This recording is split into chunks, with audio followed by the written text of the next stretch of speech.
Cerita Rahmat Ismail, petani muda di Gorontalo Utara, kuliah sambil ngurus kebun 1 hektar.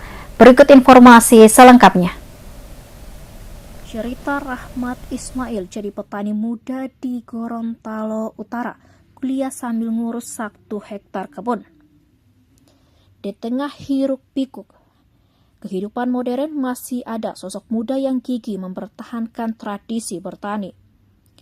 Dialah Rahmat Ismail, seorang petani jagung asal desa Tolonggio, Kecamatan Anggrek, Kabupaten Gorontalo Utara. Meski usia masih belia, tanggung jawab besar sudah berada di pundaknya. Rahmat merupakan anak bungsu dari ketiga bersaudara. Kedua kakaknya telah berkeluarga, sementara ia tetap tinggal bersama sang ibu setelah ayahnya meninggal dunia. Sejak duduk di bangku kelas 1 SMA, Rahmat sudah menggeluti dunia pertanian, mengikuti jejak orang tuanya. Tak hanya fokus bertani, Rahmat juga tetap berjuang menempuh pendidikan tinggi. Saat ini, ia tercatat sebagai mahasiswa semester 2 di Universitas Iksan Gorontalo Utara. Berkat prestasi dan kegigihannya, ia berhasil mendapatkan beasiswa sehingga biaya kuliahnya tidak menjadi beban tambahan. Setiap hari Rahmat mengelola kebun jagung seluas 1 hektar yang selama ini menjadi sumber penghasilan keluarganya. Dan meski kehidupannya penuh perjuangan, Rahmat tidak menyerah. Ia bercita-cita menyelesaikan kuliahnya dan menjadi petani yang sukses agar dapat membahagiakan ibunya. Kalau boleh tahu ini dengan Bapak siapa? Rahmat Ismail, biasa dipanggil Jamal. Usia? 19 tahun. Menjadi seorang petani sudah berapa lama? 4 tahun. 4 tahun ya? Dari kelas 1. Kelas 1. Iya. Saat ini pendidikan sudah lulus SMA? Sudah ke kuliah. Kuliah ya? Iya. Kira-kira menjadi seorang petani itu sulit atau tidak? Kadang sulit, kadang tidak. Apa yang membuat petani itu sulit?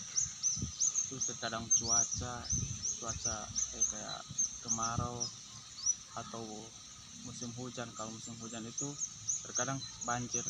Jadi pernah saya punya terkena banjir itu ngilu di bagian bawah. Jadi kayak hidup itu ngilu. Baru rugi. Iya. Terus apa lagi yang menjadi tantangan dari seorang petani itu sendiri? Kan biasanya kan anak-anak muda itu tidak mau menjadi petani, maunya cari kerja di mana, karena banyak kan petani itu rata-rata usianya sudah di atas 40 tahun. Kira-kira apa menjadi motivasi seorang Jamal masih bertahan menjadi seorang petani untuk mencukupi kebutuhan hari-hari? Yang pertama karena saya papa sudah tidak ada, jadi saya sebagai anak terakhir, jadi sebagai tulang punggung lah keluarga. Karena saya kakak sudah kawin, jadi tinggal saya yang di rumah, jadi cuma jaga baku bantu dengan satu mama di rumah. Jadi saya jaga baku bantu di tanam ini loh. Kalau untuk luas lahan berapa? 1 hektar dari atas sampai bawah. Kira-kira waktu panen itu, panen paling tinggi itu bisa dapat berapa? Paling tinggi, maksudnya kalau jagungnya bagus kualitasnya bisa sampai berapa ton? Itu pernah dapat, itu sebelum saya papa meninggal itu pernah dapat 15 juta lah. 15 juta. Iya. Kalau paling rendah? Paling rendah itu 4 juta. 4 juta ya? Iya. Itu kotor? Kotor. Belum termasuk biaya-biaya, termasuk biaya-biaya lain ya? Iya. Bibit, pupuk, dan kira-kira untuk pupuk ini susah atau gampang didapat?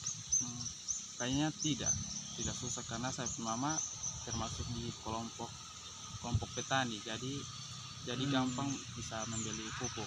Untuk bibit sendiri apa yang digunakan? Bibit apa-apa?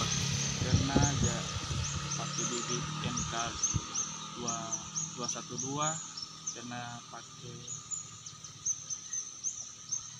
cuman NK. Cuman dari NK itu banyak keluhan sih. Download Tribun X sekarang, menghadirkan lokal menjadi Indonesia.